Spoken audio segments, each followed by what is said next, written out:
Bueno, no sé si empezar preguntando yo o pasar el turno de preguntas para vosotras, si tenéis algo que queréis comentar.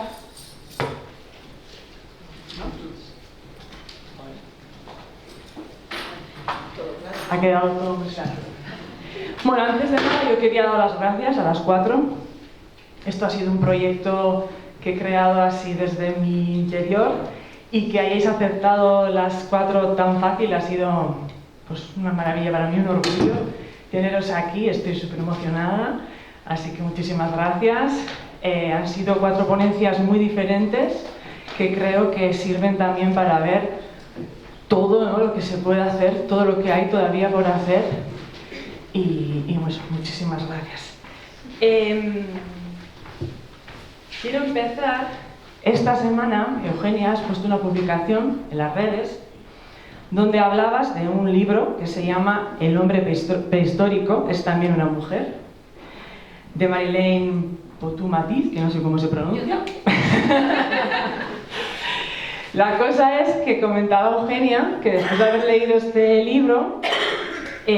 libro tenía 120 páginas de notas y que por tanto comentabas, ¿no?, que esa necesidad que tenemos las mujeres de demostrar que sobre todo las historiadoras mujeres feministas que tienen que ser como más rigurosas que el resto de los historiadores. 120 páginas. Es que es una barbaridad. O sea, el libro, el de hombres, que os he enseñado esta mañana, que es bastante más gordo, tiene muchísimas menos, ¿no? ¿Qué queréis comentar sobre este tema? Yo he hablado muchísimas. Yo voy con ello porque me siento concernida. Toda la razón. O sea, las imágenes que os he puesto del románico, en el que creo que yo cuando le enseño ese tipo de imágenes a gente que igual no las ha visto en su vida, digo, ¿qué ves aquí? Ah, eso es una mujer pariendo, eso es una señora, eso es una vulva.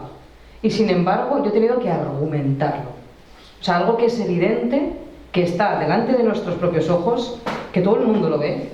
Sin embargo, he tenido que argumentar, y no con un argumento, sino con 2, 3, 4 y hasta 5, el por qué eso de ahí es una mujer que está pariendo.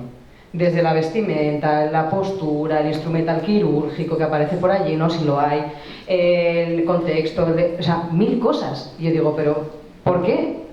Yo tengo que rebatir, ¿no?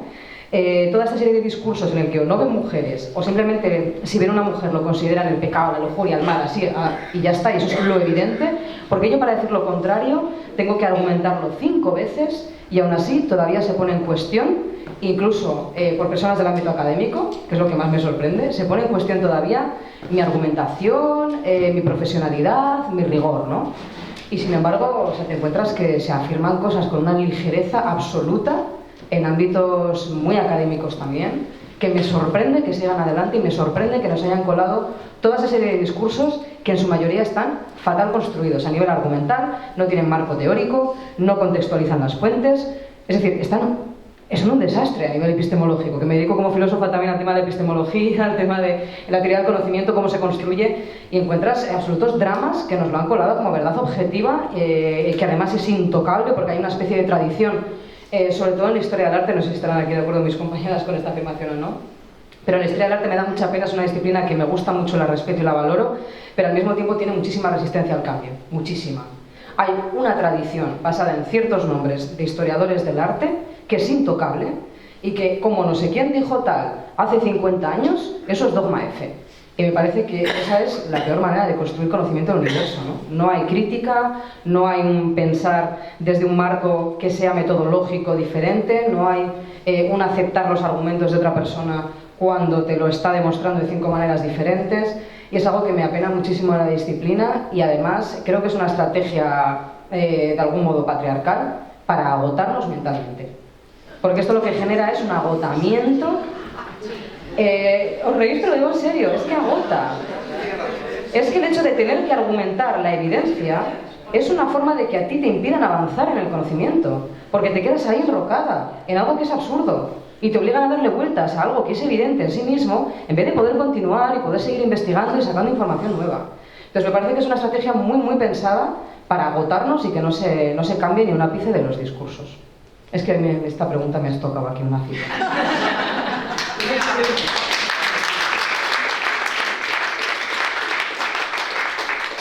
Pues mira, ese es un tema que yo no soy historiadora, soy artista plástica y soy escritora porque soy artista plástica, pero con la editorial, con Chalaparta, una de las cuestiones que quise dejar pues muy bien definida desde el principio era el tema de las referencias, porque a mí era un tema que me preocupaba muchísimo, porque precisamente el libro es una obra que denuncia una violencia brutal que se ha ejercido contra las mujeres, sobre todo contra las mujeres que estuvieron encerradas en las cárceles franquistas y víctimas del robo de bebé, y son dos violencias que históricamente han sido invisibilizadas, y lo que comentaba esta mañana, con ese plus de invisibilización, ¿no?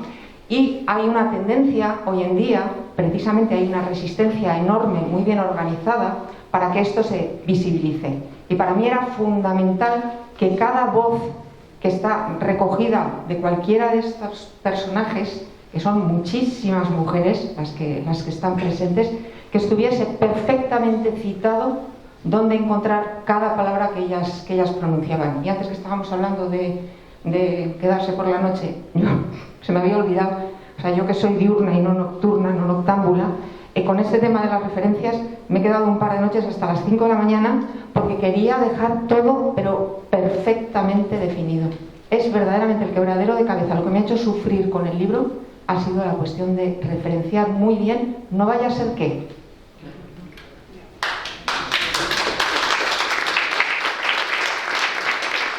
Otra pregunta era también, relacionada un poco con esto, ¿dónde habéis encontrado toda esa información? ¿A qué sitios vais? ¿Cómo existe un archivo? ¿No existe? ¿Cómo has hecho el trabajo? Cada una tiene una manera diferente, me imagino, pero en tu caso igual, Dorleta, es diferente. Al haber escrito sobre artistas y artistas vivas y vivos, pues he tenido que contactar con ellos y he recabado toda la información de primera mano, quizá excepto de la única excepción de una persona fallecida, que es el primero que empieza, que es Amable Arias, que digamos que accedo a él a través de su pareja, que es la que se ha hecho cargo, la que se ha hecho cargo de la figura y ha puesto en valor la figura de Amable Arias, que sin ella, hoy en día, Amable Arias no se acordaría casi nadie de él. Formaría parte de un pasado glorioso artístico de los años 60 con el grupo GAU, pero que sin embargo es gracias a una labor ardua, muy apasionada y de alguna manera, porque ella lo ha hecho muy bien, tiene mucho valor en todos los sentidos, es una mujer increíble, es una fuerza de la naturaleza, pero está supeditada también a la obra de su pareja, o sea, es como que toda la energía la ha dedicado a lo que él ha creado, ¿no? Y con respecto al resto, pues bueno, mi información ha sido, o sea, recabar información ha sido en las entrevistas con los artistas, con lo cual creo que ellas hay más labor de investigación literaria y de mancharse los dedos, ¿no? en sus libros.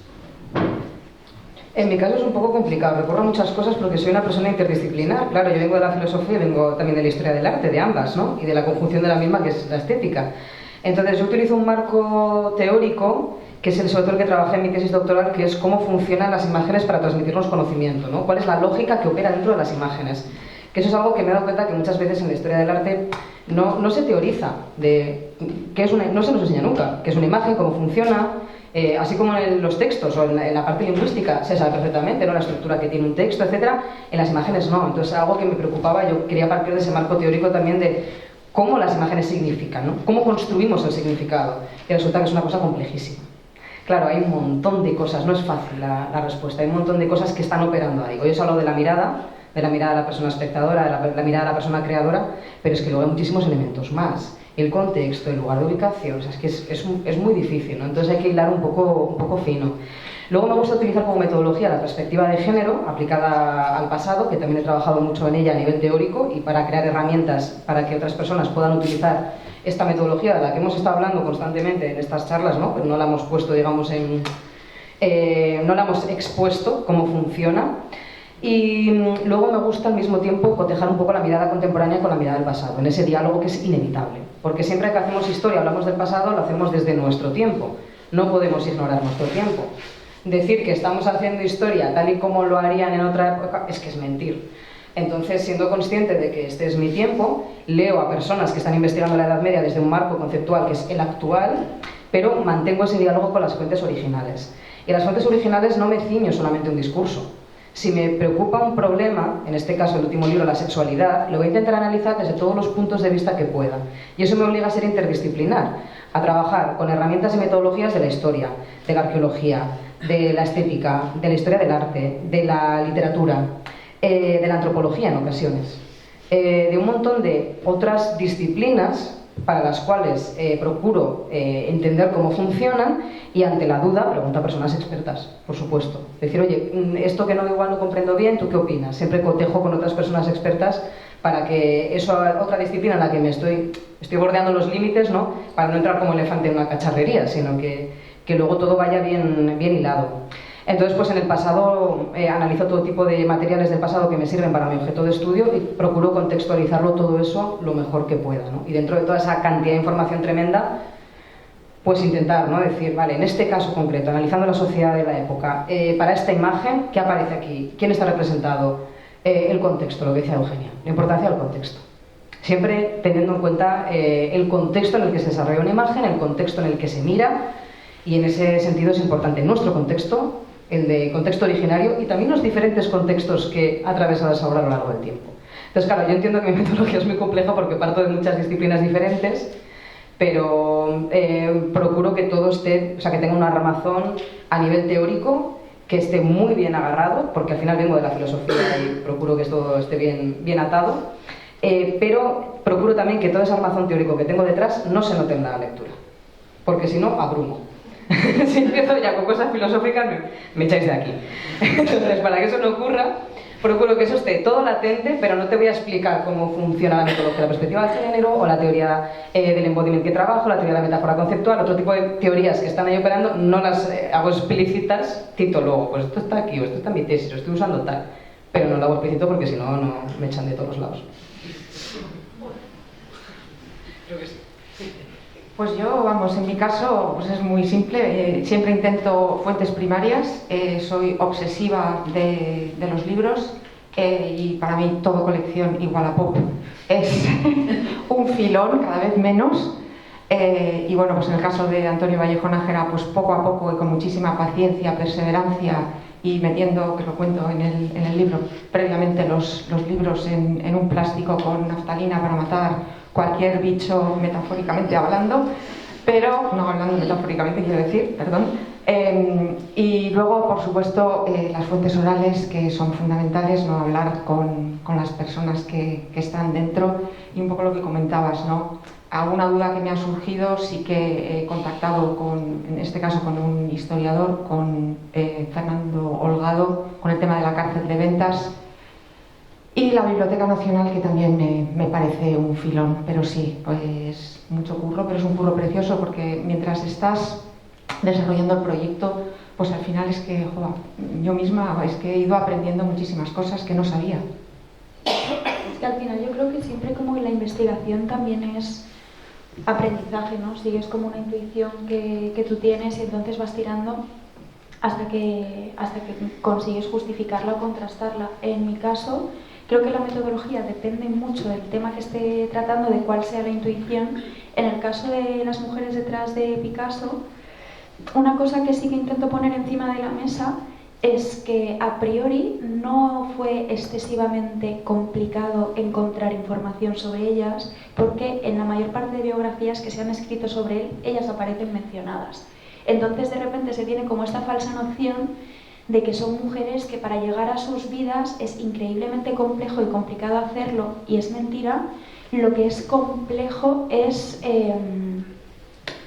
de alguna manera como limpiar los sesgos misóginos, esa mirada absolutamente misógina que se ha proyectado en o en las biografías muchas veces escritas sobre ellas, en muchos casos también por mujeres, que esto es una cosa absolutamente desoladora, como en las biografías que se escribieron sobre él. ¿Qué es más complejo o con qué me he encontrado yo con más obstáculos? Biografías o estudios o análisis meticulosos que empiecen y terminen en ellas. Es decir, y luego también esta cosa de que parece que no se puede hablar de ella sin hablar de él, y yo por eso también estoy como intentando hacer mucho hincapié en que no se puede hablar de él sin también al mismo tiempo hablar de ellas, pero que la información en muchos casos está mucho más en la superficie de lo que nos pensamos y no hay que escarbar tanto. Y respecto a la primera pregunta también es interesante porque para mí uno de los obstáculos principales a la hora de defender la metodología y el trabajo de investigación detrás de este libro es que yo sabía que me iba a topar con esto, ¿no? Con esta cuestión de la ficción, pero a pesar de que yo establezco y que el libro tiene bibliografía, pero a pesar de que digo que ninguna escena de violencia, ningún acto de violencia al que yo haga referencia a través de la ficción no es un invento, está documentado y está reflejado. Sí que es cierto que me he cruzado mucho con esta cuestión de, bueno, esta historiadora feminista piensa, opina, defiende. Y es como, no, yo no. La fuente está aquí, está en todas estas fuentes diferentes sobre él, está en todas estas fuentes concretas sobre ellas y cómo luego se deslegitima. Claro, nosotras opinamos, ellos sentencian, ¿sabes? Un poco esta cosa. Vuelve a la primera pregunta otra vez, ¿no? La necesidad esa de justificarse todo el rato y decir, no, esto lo tengo estudiado. Ahora voy a haceros a cada uno una pregunta sobre vuestros libros. Hacemos así en orden otra vez. Lorleta, empiezas por ti. Por cierto, los libros están a la venta. No sé si habéis traído algún ejemplar. Asun, que está aquí, Asun de Urrique, ¿eh? Asun va a traeros a Urrique, ¿a que sí, Asun? Les podéis comprar ahí. La librería del pueblo. Vale, estampas y palabras. 21 artistas, Lorleta. ¿Cómo haces la selección? Porque no tiene que ser fácil. No he hecho la selección de una manera excesivamente consciente, o sea, no me he planteado un guión voy a hacer. Es curioso porque precisamente este libro quizá no era el más adecuado, que te lo dije, ¿te acuerdas? Ahora sí, porque ahora estaba haciendo otro que sí que estaba exclusivamente enfocado en mujeres, ¿no? Rescatando, o sea, artistas, musas y agitadoras culturales, rescatando también a las musas, donde dices tú que es un eufemismo de la, digamos, mitad prácticamente de lo que es el resultado de una obra de arte, ¿no? De una producción artística, que yo estoy de acuerdo, ¿no? En rescatar la figura de la musa, que de alguna manera ha sido un poco denostada, como dejando a alguna mujer florero, alguien pasivo que casi despreciada, y que sin embargo, si ahondas un poco en la historia de las mujeres relacionadas con el arte, artistas o que están en el ámbito, muchas veces en estas tres figuras se juntan en una sola persona, en artista, musa y agitadora cultural, en muchas ocasiones, en algunos casos, pero casi todos están entremezcladas, ¿no? Y entonces, con respecto a la cronología, o sea, a cómo he hecho el libro, bueno, pues este no era el más adecuado porque aquí de 21 artistas hay 7 mujeres.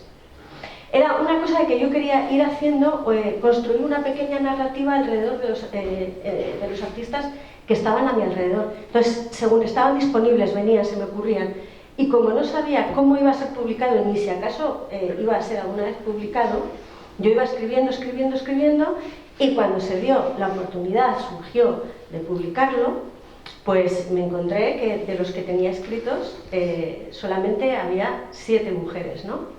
Y un par de ellas que aparecen en el libro más, pero que no son las protagonistas de los artículos. Entonces ha sido un poco azaroso, ha sido ir pensando quién estaba disponible, encontrarte con un artista en una inauguración, en un bar, en la calle, oye, ¿te gustaría, te interesaría?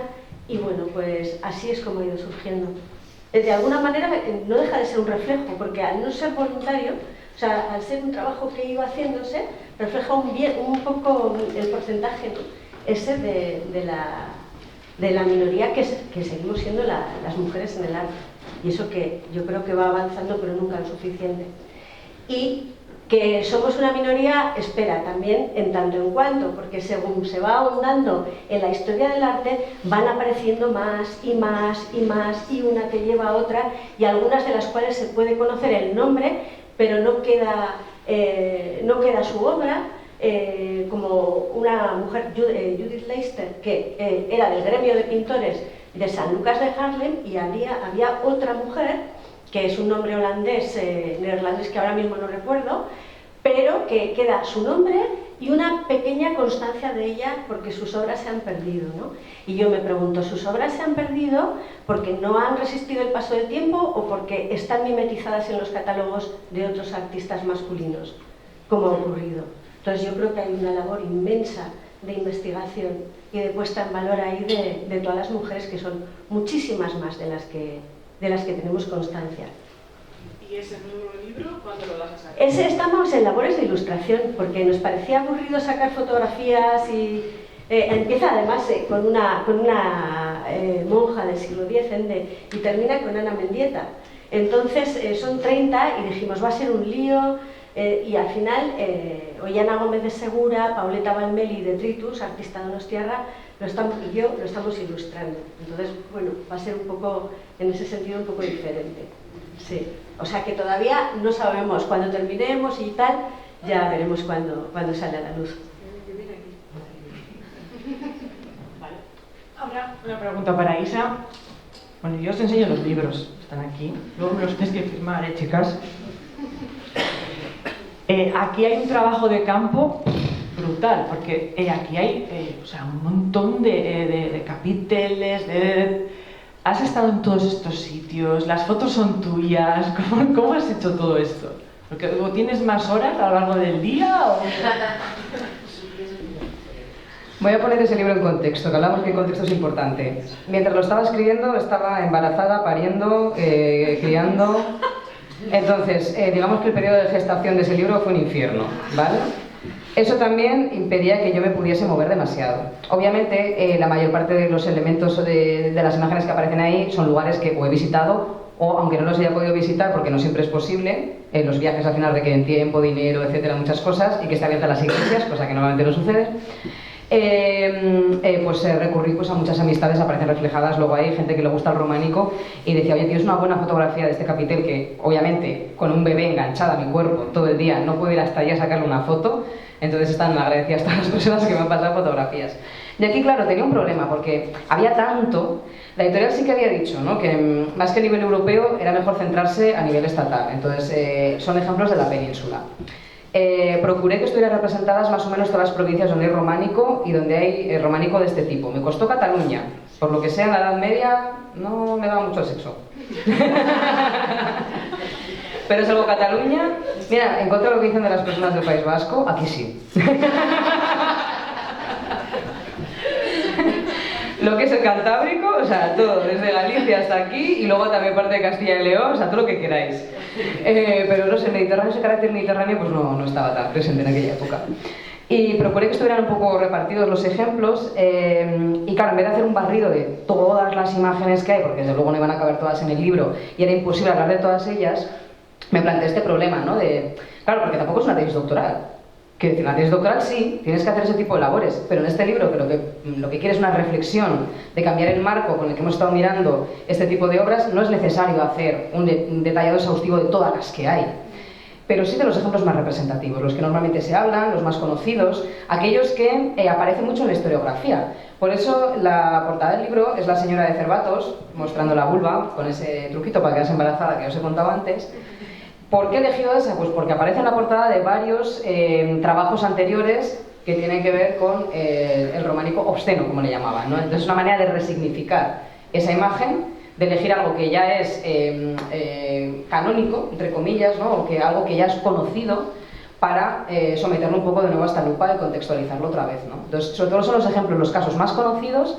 También hay muchos casos del País Vasco, inevitablemente, porque son los que yo trabajo y los más cercanos y con los que yo me conozco mejor el contexto que de otros lugares, y por supuesto pues está muy presente el País Vasco en este libro, pero siempre eso, intentando que sea lo más señero y alguna sorpresita que igual la gente no conocía demasiado.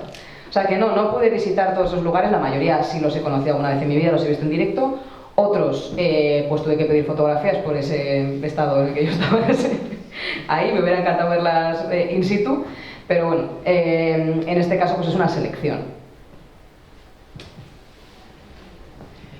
Cristina, antes estábamos hablando, pero como los que están aquí no nos han escuchado, en tu libro, que también has comentado un poco en la presentación, hace unos collages y junta a dos personas que en el tiempo no podían haberse conocido y se crea entre ellos una conversación que tiene toda la lógica del mundo y que es completamente temporal, ¿no? O sea, lo que pueda decir Vallejo Nájera y lo que dijo, no me acuerdo, que tienen 500 años de diferencia y les pones a hablar a los dos y son súper contemporáneos, ¿no? Me gusta mucho cómo lo has hecho, creo que es una idea súper original y que demuestra que ha cambiado muy poco todo. Y creo que nos hables sobre eso.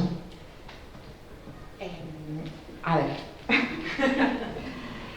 Esa idea, que es un poco lo que he contado esta mañana, surge pues durante el confinamiento y porque llevo ya muchos años trabajando con la figura de Antonio Vallejo Nájera, que no os recomiendo leer porque es un truño, pero son unas perlas, es alucinante lo que este hombre escribió, lo que este hombre pensaba y lo que consiguió con su pensamiento, ¿no? Porque yo estoy convencida de que es el ideólogo top del franquismo y que realmente sus palabras tuvieron una trascendencia muchísimo mayor de lo que nos podamos imaginar, ¿no? Y yo realmente estoy absolutamente convencida de que Antonio Vallejo Nájera tenía en la mesilla de noche el Malleus Maleficarum, pero no lo puedo demostrar. Y esa fue un poco mi hipótesis cuando hice el trabajo fin de máster, en el máster en estudios feministas y de género, pero no coló, porque estábamos en el ámbito académico y terminé haciendo un trabajo mucho más académico.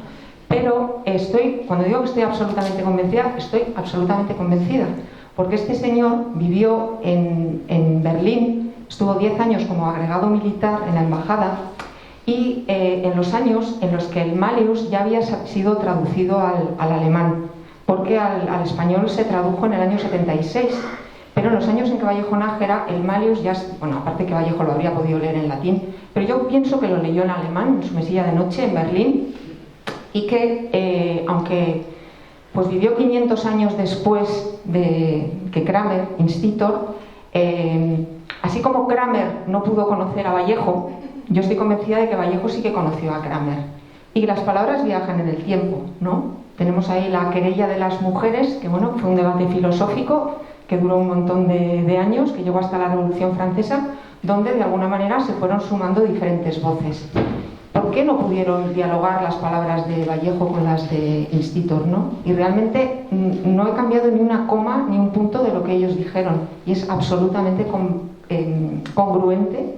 Y tiene muchísimo sentido el diálogo que mantienen. Y sí, a mí también me gusta mucho. Vale, y Eugenia, tengo que decir que me ha sorprendido el libro porque pensaba que iba a ser una cosa y no ha sido así. ¿Pensabas que iba a ser ensayo? No, pensaba... mirad, en todo el libro no aparece el nombre de Picasso. Y eso me ha parecido... Pensaba que él iba a aparecer... O sea, él aparece, pero no es para nada protagonista. Y me ha gustado mucho cómo lo has tratado. Las protagonistas son ellas y el no utilizar su nombre creo que es, no sé ni cómo explicarlo, ¿no? Es una manera súper clara de dejar claro quién es aquí el protagonista. ¿Cómo se te ocurrió eso? ¿O desde el principio ya sabías que no le querías nombrar? ¿O si hay un motivo por el que no le quieras nombrar? Me gustaría que me explicaras un poco eso. Claro, es que seguramente esto os llamará la atención porque, por ejemplo, en esta ponencia he hablado un montón de él, pero claro, también entiendo que al final no tengo tiempo en una hora para poder profundizar en ellas, pero esto de hecho es un préstamo, y es un préstamo que intento siempre reconocer, que es del libro Hamlet, porque en Hamlet se habla pues de un dramaturgo muy importante que tampoco aparece mencionado en ningún momento, y entonces cuando yo a mi editor de La mirada inquieta le estoy hablando de que he recibido este encargo por parte de otra editorial y cómo os estoy llevando y cómo lo quiero enfocar, es el que me dice, oye, ¿tú te has leído este libro de Mayo Farrell? Y yo le digo, no, la verdad es que no. Y entonces lo leo y es cuando digo, jo, pues esto se ajusta perfectamente a lo que yo quiero. Sí que es cierto que no sabía muy bien cómo iba a salir, porque como son 8 relatos diferentes, pues al final como que su nombre aparece con mucha más frecuencia que no si estás construyendo un relato unitario a nivel novela. Pero para mí era muy divertido porque era constantemente pues estar jugando con, bueno, en realidad estar tratándole a él como la historiografía nos ha tratado a nosotras, reduciéndolo o bien a lo que él supuso para estas mujeres, el exmarido, el marido, la pareja, o luego también a través de la consanguinidad, el padre, el tío, en este caso el tío no, pero como el padre, el exmarido, de nuevo, todas, y luego también a través de los oficios, el pintor, el escultor, el grabador, el ceramista. Y creo que es interesante la imagen que se genera y que creo que también es una metáfora de la realidad, porque a pesar de que él no es nombrado en ningún momento, es una sombra que siempre está presente. Entonces tú estás más familiarizada con la sombra de él que con los nombres de estas 8 mujeres, a las que sí que menciono de manera continua. Principalmente intento hacerlo siempre a través del apellido, a través del nombre y el apellido. Intento no tutearlas nunca jamás. Entonces pues eso fue por un lado divertido, por otro lado también desafiante, porque no sabía cómo se iba a percibir a nivel lectora, si iba a quedar como forzado, si se iba a entender, si era una falta que se iba a tener en cuenta. Pero sí, esto pues eso, se lo debo a una inmensísima, gran escritora, en concreto Hammett, que si no lo habéis leído pues os recomiendo que lo leáis, así que por eso fue.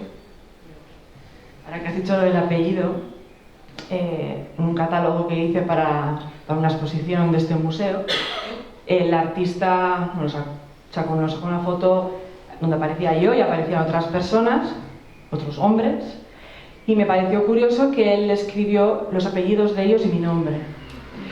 Y le dije, cambia esto. No, porque es que no sé si decir el apellido. Lo digo.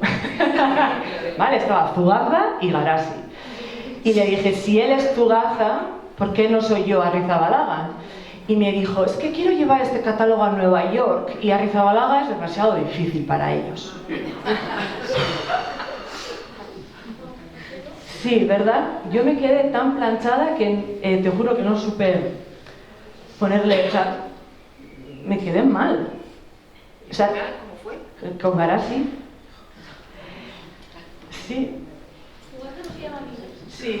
Pues Miguel es mucho más fácil que Zugaza, ¿no? Digo yo. También por esa regla de 3. Yo esto creo además que son como estas cosas de las que no somos conscientes, y es pues a través de este tuteo a ellos en la mayor parte de los casos, algo igual pues Leonardo o Miguel Ángel, siempre se les legitima por el apellido. De hecho muchas veces de manera aleatoria en alguna ponencia digo, ¿cómo se llamaba Velázquez? ¿Cómo se llamaba Rubens? Y la gente se queda planchada, tipo, es que no sé cómo se llamaban. Y en cambio con ellas ocurre lo contrario. Maruja Mayo de repente es Maruja, Emilia Pardo Bazán es Emilia. Y creo que esto, a través de este tuteo, en realidad creo que muchas veces las profesionales feministas incurrimos en este error, porque al final terminas tan contagiada de les dedicas tantas horas, tanto esfuerzo, tanto tiempo, que verdaderamente terminas casi como estableciendo una relación parasocial emocional que te hace como querer tutearlas por esa cercanía que sientes, pero a la hora de la verdad es en primer lugar una falta de respeto, y segundo que es sobre todo casi como seguir prohibiéndoles y seguir impidiéndoles que ocupen el lugar de referencia y el lugar de respeto que merecen por su trabajo. Y creo sinceramente que solo nos ocurre a nosotras. A ellos siempre es nombre o apellido o simplemente apellido, y a nosotras de repente el nombre.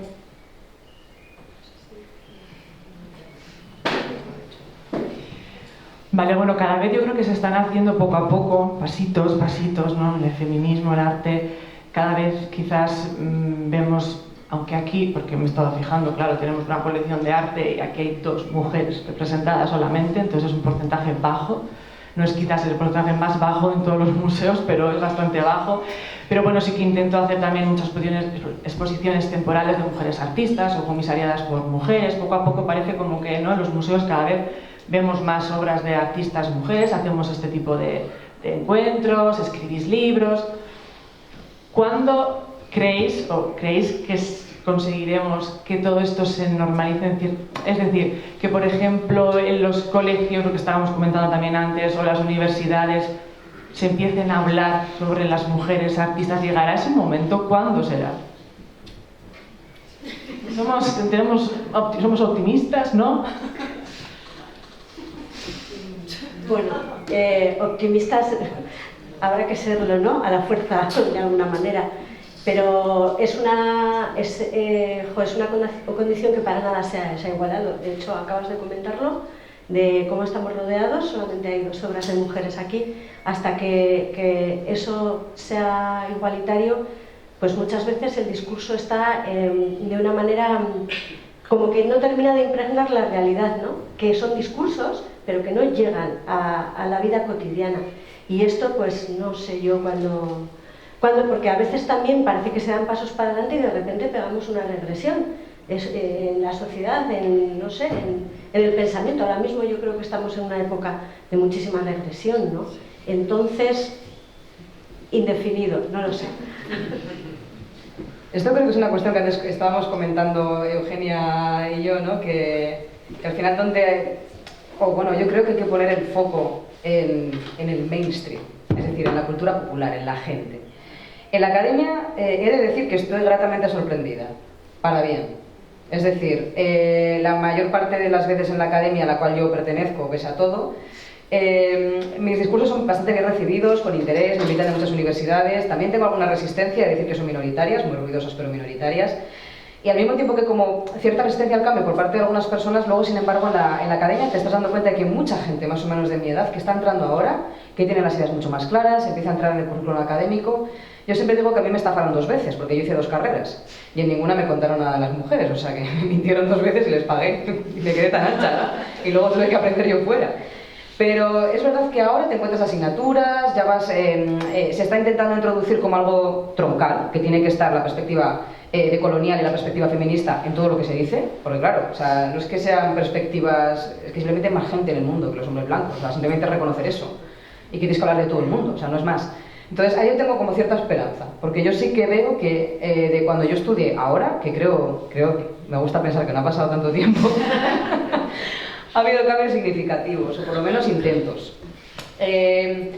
Pero para mí la clave está en la gente de a pie, en toda la gente que está aquí esta tarde. Yo creo que de aquí saldréis con una concepción distinta de lo que es la historia del arte, de lo que nos han contado, de cómo nos han engañado a través de ciertos discursos, de cómo el discurso de la historia del arte, de la historia, legitima cierto statu quo que no nos tenemos por qué creer y que podemos combatir contra él, y tenemos las herramientas para hacerlo, ¿no? A través de la historia, del pasado, del arte. Lo mismo que han usado en nuestra contra lo podemos usar también para crear otra serie de discursos. Y estoy de acuerdo con la compañía, son discursos, pero los discursos a veces se traducen en acciones. Entonces yo pongo mucho empeño también en salir de la academia. No me interesa tanto hablarle a la academia, lo sé hacer artículos aburridísimos que nadie se va a leer, pero para mí es más importante escribir libros, hacer conferencias, tener podcasts que sean divertidos, que nos riamos, pero que sean rigurosos y que lleguen a la gente. Porque luego te das cuenta de que eso que estás diciendo, que parece que lo sueltas así en un podcast, luego te escribe gente, soy de la otra punta del mundo y te estoy escuchando y tengo un pequeño museo y he cambiado mi manera de entender las cosas y voy a hacer acciones para introducir más a las mujeres. O soy profesor y me baso en lo que estáis contando en vuestro podcast, o me baso en lo que tú has dicho en esta conferencia que hiciste para darle contenido nuevo que no está en los libros de texto a mi alumnado. Y creo que en el momento en que hagamos la presión social suficiente, cambiará todo lo demás. Cambiarán los libros de texto, cambiará todo, pero tiene que venir de una presión popular. Porque, claro, esto ya lo dijo Feyerabend, que es un filósofo de la epistemología que admiro mucho, lo dijo en los años 50. Y decía, a ver, no nos engañemos, el conocimiento No va de estructuras lógicas, no va de teorías enrevesadas de no sé qué, no se hace pues unas estructuras de verificación del conocimiento. Dice, hay muchos más elementos que son sociales y del contexto histórico, que influyen en cómo creamos el conocimiento de lo que queremos reconocer. Entonces, en el momento en el que la gente demande otro tipo de conocimiento, lo tendremos. Hace falta esa demanda. Y para que exista esa demanda tenemos que ser pesadas. Tenemos que insistir mucho, contar mucho estas cosas, hablarlas, que llegue a la gente, que la gente también haga ese proceso de interiorización y a su vez empiece desde el ámbito que tiene, desde su propio ámbito pues desde contárselo a una vecina, o recomendarle pues que vean este vídeo, ¿no?, a alguien, o yo qué sé, o leerse un libro, o recomendarle a alguien, o hacerlo en sus clases, o cada cual en su ámbito de acción, empiece un poco a cambiar esa idea, esa noción. Yo creo que ahí es cuando conseguiremos cambiar por fin la academia, los discursos y todo. Pero power to the people. Yo no me considero pesimista, me considero una persona muy realista y yo creo que yo no lo voy a ver, que no lo voy a disfrutar ni como artista, ni como lectora, ni como público, así de claro. Yo creo que desde el año 2018 y de esta manifestación tan brutal que tiñó de morado el planeta, se han generado unas contraolas brutales, la manosfera ha cogido una carrerilla brutal, estamos en un momento peligrosísimo donde se están tambaleando cimientos que ha costado muchísimo, muchísimo asentar. Y bueno, quizás pues el día que pues en un evento como este mire el público y diga pues un 50-50, empezaré a pensar de una manera diferente. Por el momento pues no, porque creo que las voces son fundamentales, la denuncia es imprescindible, pero es que no termina de llegar a todo el planeta, a todo el mundo. Uy, estoy de acuerdo con todas. Es que hay una cosa en la que pienso mucho últimamente, que es en esta cuestión de descentrar lo masculino y de descentrar la masculinidad. Es decir, también como estoy últimamente trabajando, investigando mucho sobre el trabajo de cuidado, sobre al final quiénes sostenemos el mundo, para mí la pregunta es, ¿verdaderamente tenemos que contar con ellos? Es decir, claro, entonces aquí ya empieza de repente toda esta maquinaria de, pero ¿cómo no voy a contar con mi marido? ¿Cómo no voy a contar con mis hijos? ¿Cómo no voy a contar con mis hermanos? Bueno, la pregunta es, ¿han contado ellos con nosotras a lo largo de los siglos para conseguir lo que han conseguido? La respuesta es no. Por tanto, para mí también está en el quizás pues ser suficientemente valientes como para decir, nos encantaría contar con vosotros, nos encantaría que estuvierais en nuestros espacios, pero como no estáis, ¿para qué nos vamos a quedar sentadas esperando? Porque al final lo importante es que, bueno, pues igual aquí no está Paco, no está Manuel, no está Juan, no está Luis, pero de repente está Teresa, está Sara, está Laura, está Paula. Claro que al final también son, a través de nuestras decisiones personales, creo que también podemos accionar el cambio, no solo a nivel político, sino también a nivel profesional y también a nivel, personal, es decir, dentro de todos los ámbitos. A nivel institucional, creo que a mí lo que me gustaría ver, y creo que, Cristina, tú no lo verás, sinceramente creo que yo tampoco, pero creo que hay una cosa increíblemente poderosa, que creo que eso es la potencia increíble, y es que también todo lo que tenemos nosotras a día de hoy, quienes lo han peleado no lo han vivido. Entonces al final creo que el feminismo es un compromiso con nosotras mismas, es un compromiso con las demás, pero sobre todo es un compromiso con todas las que van a venir en el futuro. Que no nos van a conocer a nosotras tampoco las vamos a conocer a ellas, pero creo que es algo precioso, a pesar de todo, luchar por un mundo que sabemos que no vamos a poder disfrutar, pero no nos importa tanto poder disfrutarlo, sino como de alguna manera librar de la violencia a las mujeres que vengan. Creo que eso es algo muy poderoso. Yo por eso también muchas veces lo que pido a nivel institucional es que sí, la presencia femenina es súper importante, pero creo que es todavía más importante la presencia feminista. Es decir, que haya mujeres en puestos importantes de toma de decisiones, que es pues un poco una redundancia, pero que sean valientes a la hora de apostar por políticas feministas, por políticas antirracistas y por políticas anticapitalistas. Creo que es muy complicado porque al final el discurso del poder es el discurso del poder, pero también creo que muchas veces, creo que se nos ha hecho sentir tan absolutamente pequeñas a lo largo de la historia que seguimos en muchos casos convencidas de que necesitamos ayuda para conseguir nuestros propósitos. y que eso pasa porque los hombres nos den la mano y vengan a nuestras charlas. Pues a mí me encanta que vengan, pero es que si no tampoco pasa nada, porque yo tampoco voy a las suyas, ¿sabes lo que te quiero decir? E intento no leer lo que escriben porque ya estoy harta. Yo estoy hasta los 22 años leyendo únicamente a hombres, viendo películas únicamente de hombres, es decir, cultura masculina. Terminé absolutamente, no solo es que terminé empachada y harta, sino que además de nuevo terminé sintiéndome engañada. La cantidad de tiempo y de dinero y de esfuerzo que hemos invertido las mujeres en lo masculino y la masculinidad, y seguimos preocupadas por de nuevo, por la presencia que ellos tienen en nuestros espacios. Pues digo, es que quizás este es uno de los problemas, que seguimos intentando convencerles cuando a la hora de la verdad, ¿por qué van a querer renunciar a sus privilegios? Si ellos están muy cómodos y han estado siempre muy cómodos. Vamos a preguntarnos qué es lo que queremos y qué es lo que necesitamos nosotras, para nosotras, constantemente.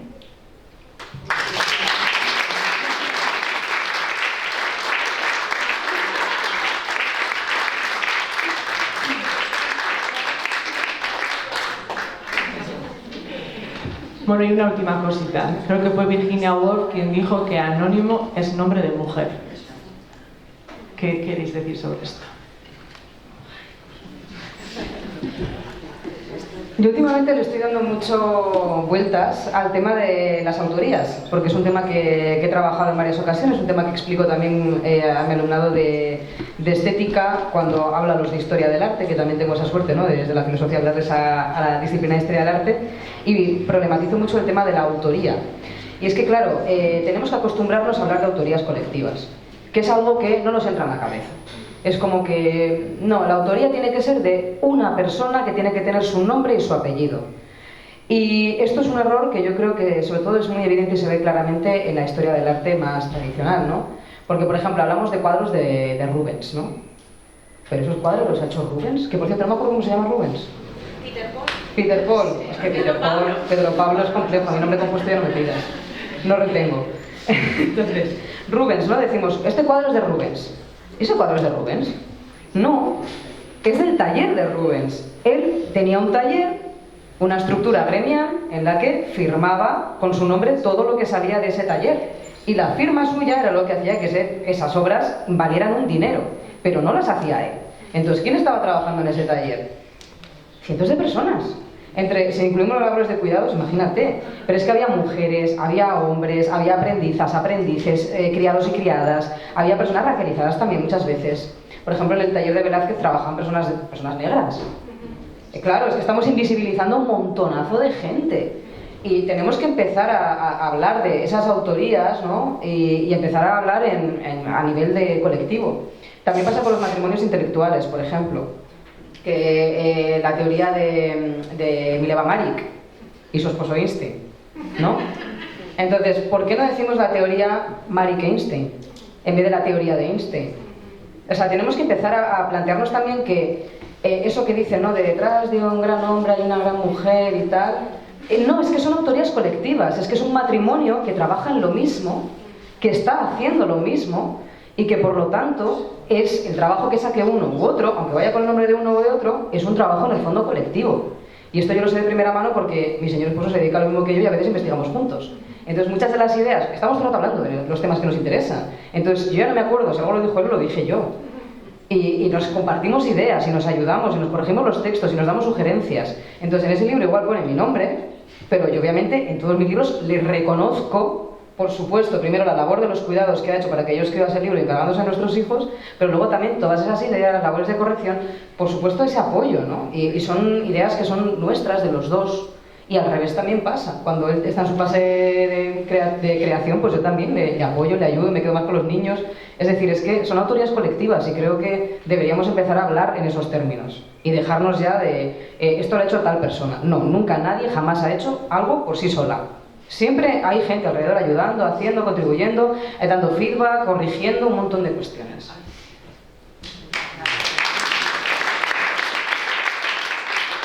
Yo estoy totalmente de acuerdo y esto es algo que se está empezando a hacer, pero mirando hacia atrás, pero no se está haciendo en el momento presente, quizás porque los artistas que tienen esa mujer detrás o esa obra que ha sido puesta en un determinado lugar, cuando ha sido un trabajo en equipo absoluto, ¿no?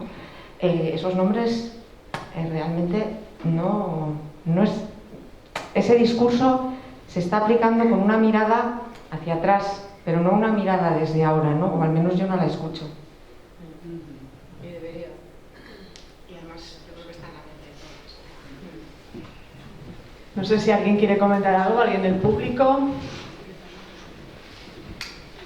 Por cierto, si alguien me hace una foto, porque no puedo estar en dos sitios a la vez.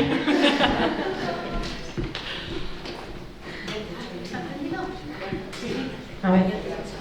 Muchísimas gracias a todas las que habéis hecho posible este encuentro, a las ponentes y a las cosas súper interesantes que nos habéis contado. Quería simplemente hacer un añadido a esto último que estamos hablando, pero también al hilo de lo que se ha comentado antes, de cómo, por un lado, en lugar de las mujeres que nos tenemos que defender para que lo que nosotros contamos, académica o no académicamente, vaya a misa de la misma manera que las ideas de los hombres, que los argumentos de los hombres, y por otro lado también cómo se puede hacer para que esto pueda ir cambiando poquito a poquito.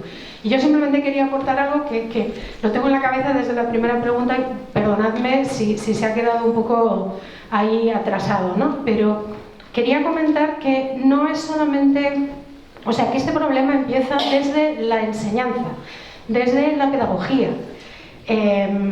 Y hablando también un poco de la teoría del embodiment, tendríamos que tener también en cuenta cómo esto se cristaliza o se representa en las mujeres de carne y hueso y hombres de carne y hueso que están ahí, que estamos ahí en la enseñanza, por ejemplo, ¿no? Y quería simplemente traer la anécdota de yo enseño cursos de investigación transversales en escuelas doctorales y siempre me pasa, cada año tengo un alumno hombre que se me enfada porque le corrijo.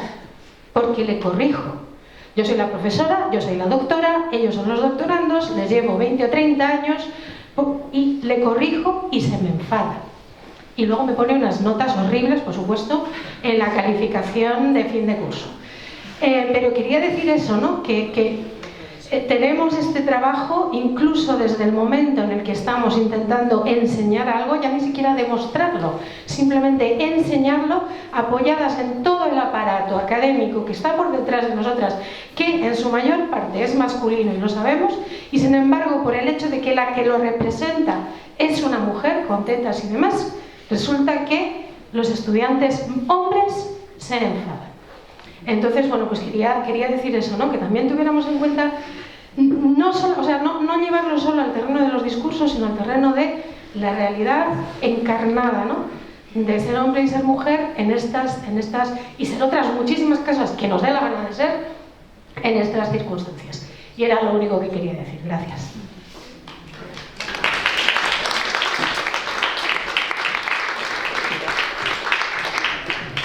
¿Alguien más? Perdona, ahora sí te quiero comentar algo. Suspéndele. Quiero decir... No les pongo nota, qué pena. Ay, ya. Es una pena, porque es como, a ver, si no estás aprendiendo, te suspendo. O sea, y luego tú quéjate lo que quieras, pero serás un suspenso de por vida hasta que no lo hagas bien. Y si no lo haces bien, pues ya es tu problema, ¿no? Nada, simplemente, pero ya veo que la solución no es tan fácil. Bueno, espero echarle de clase. De hecho, una vez se fue uno.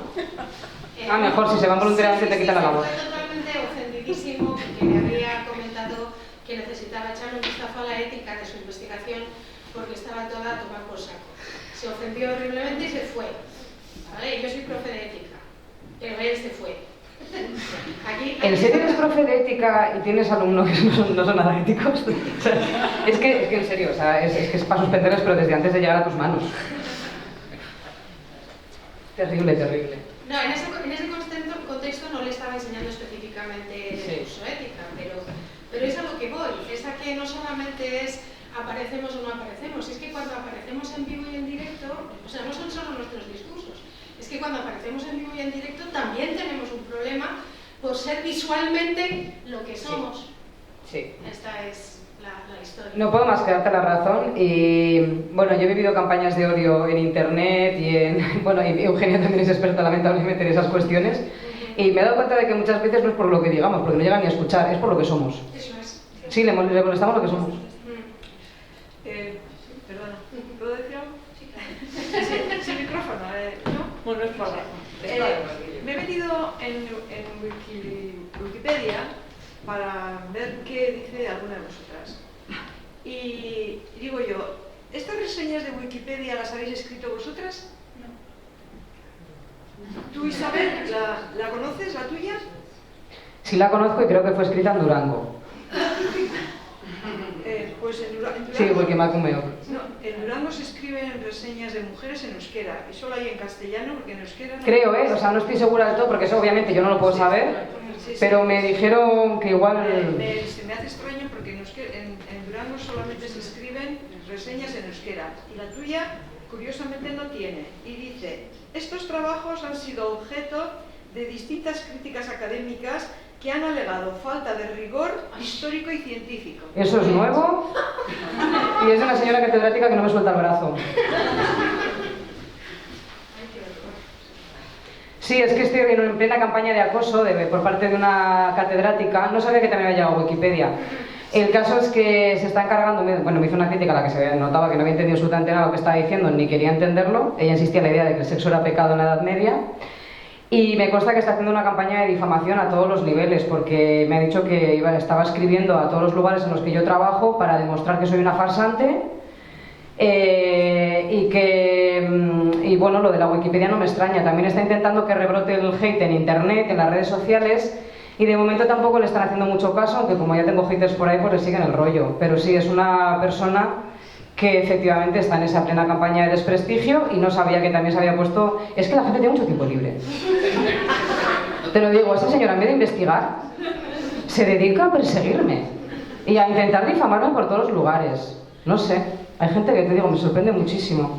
Pues no sabía que ponía eso. Gracias por avisar. Es que me ha sorprendido porque sin ton ni son suelta esto. O sea, dice, ha escrito estos libros y de repente añade, y no tiene, no sé qué, digo, bueno, pero será porque alguien... No, lo ha hecho una persona, el resto del mundo me ha validado ese tipo de conocimientos, pero hay una persona que no, entonces ha decidido que la Wikipedia lo tiene que saber. No, yo te aseguro que en Durango no te han escrito esto porque... No, eso no. Es más, lo primero que he mirado es si estás en euskera y he dicho, va, tengo que avisarles de que Isabel tiene que estar presente. Ah, bueno, pues muchas gracias. Y ya les mandaron una notificación si no hay alguna por aquí, que igual hay alguna que está en el equipo trabajando. Pero me he quedado de piedra cuando he leído... Pues es eso, que recibimos odio. Recibimos odio por hacer nuestro trabajo y por intentar hacerlo con rigor y por intentar que llegue a la gente.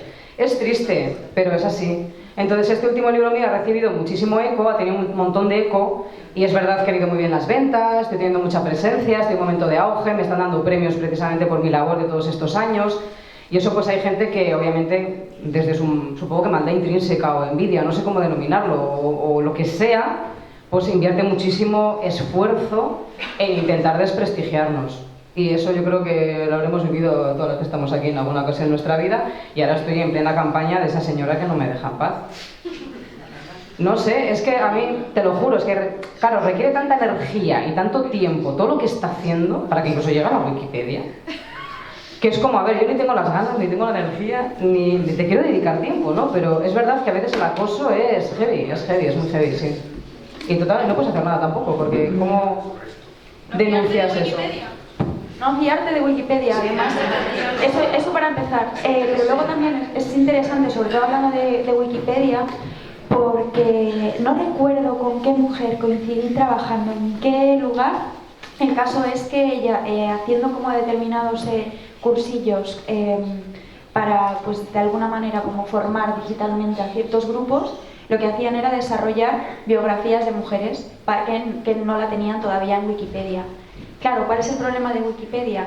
Que muchas de las moderaciones vienen de perfiles profundamente misóginos. Por tanto, era colgar la biografía, se la tiraban abajo. Colgar la biografía, se la echaban abajo. Colgar la biografía y se la echaban abajo. También, sobre todo, para que entendamos que los entornos digitales son hostiles a todos los niveles. Son hostiles a nivel rigor, son hostiles para las mujeres que aparecen referidos en ellos, y sobre todo también son hostiles porque, de nuevo, no son máquinas, son personas trabajando con máquinas que están increíblemente sesgadas a nivel político y a nivel ideológico. Así que nada de hacer caso a este tipo de páginas, a no ser que se pueda contrastar la información. Por suerte, en el caso de Isabel, si contrasta la información ya dices, pues bueno, pero esto es mentira, borra. ¿Sabes dónde viene? Bueno, pues estamos muy a gusto y nos quedaríamos aquí mucho rato, pero son ya las 8, el museo cierra. Así que nada, solamente me queda daros las gracias. Eta eskerrik asko zuei ere bai, gaur